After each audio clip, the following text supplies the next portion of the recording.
This episode of The Memory Palace is brought to you by Article. We are big fans of Article here at The Memory Palace. This room of the palace, the ballroom where I'm sitting right now, it's palatial, trust me, is lit beautifully by a legit beautiful lamp from Article. This stuff is of extraordinarily high quality.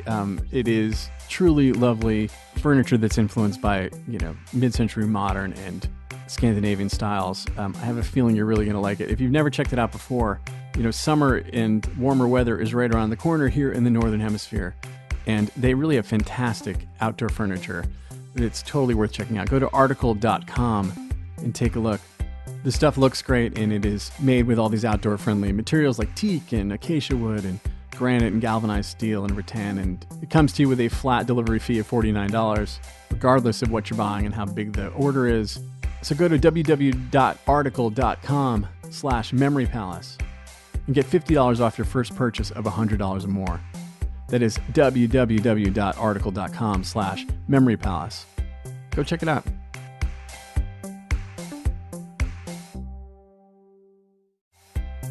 I'm excited to tell you guys about a new sponsor that solves the underlying problem of furniture shopping, which is you look at the stuff online and you have no idea whether it's going to actually work in your room. Well, say hello to Modsy.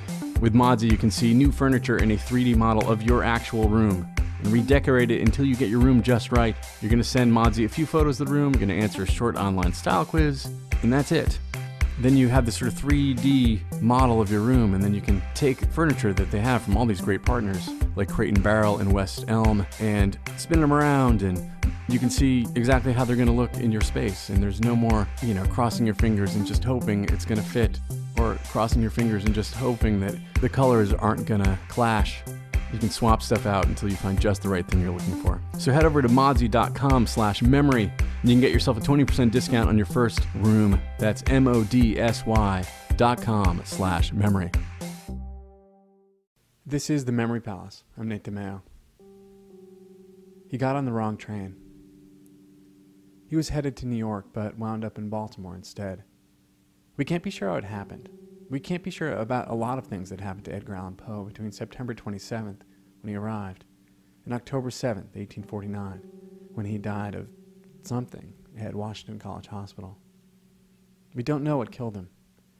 People have spent 160 years sifting through clues trying to figure it out, like Poe's detective trying to solve those murders in the Rue Morgue. Spoiler alert, it was the orangutan.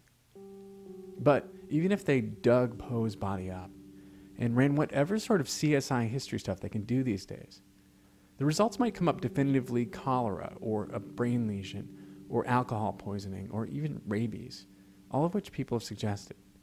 Now, while that might explain definitively why he died, we won't know what killed Edgar Allan Poe. But we know this. Poe was going to be married a few weeks later. His first wife, Virginia, had died 2 years earlier, 2 years before he got on the wrong train. Virginia was the love of his life, though she was his first cousin and was 13 to his 27 when they married. It seems that one day in 1842 she was playing the piano and she started coughing. And if you've seen just about any movie set in the 19th century, you know what that means. And we know that as her consumption got worse, so did her husband's already problematic drinking. We also know that after Virginia died, Edgar made a mess of things with at least one woman. There were likely several more. He met a poet from Providence and promised her he'd stop it with the booze if she agreed to marry him. She did, but he couldn't. Soon he was calling on his first girlfriend, his childhood sweetheart. She was the woman he was going to marry, before he got on the wrong train. We know that Poe was in rough shape when he arrived in Baltimore. Whether it was cholera or rabies or anything else, Poe was in rough shape. But he probably wouldn't have just died. Something killed him. Something made him wind up delirious and banged up and near death, stretched out in a wooden plank outside a saloon on Lombard Street, wearing another man's clothes. Something made him shiver and hallucinate and slip into and out of a coma and shout out and flail until he had to be strapped into his hospital bed. And it was probably local politics. Poe was found on Election Day, and that saloon was a polling place in the city's 4th Ward. And the Whig Party needed a big turnout that day, and the 4th Ward Whigs had ways of getting a big turnout. It seems that Edgar Allan Poe probably spent his last day out in the world, his last day before he was taken to a hospital to die, voting. It seems that the man who wrote The Raven and Annabel Lee in The Telltale Heart had been kidnapped by thugs. They would do this back then. These thugs, and that's really the only word for them, would kidnap people just walking down the street alone. And they get them drunk or get them high on opium and keep them locked in a room. It seems that the man who invented the detective story, the man who gave us the blueprint that yielded everything from Sherlock Holmes to Agatha Christie to The Wire, speaking of awful things happening in Baltimore, it seems he was kidnapped and drugged and kept locked in a room and smacked around. It seems that the first American writer to try and make his living by writing, and the $24 he got for The Raven was nothing even back in the 1840s.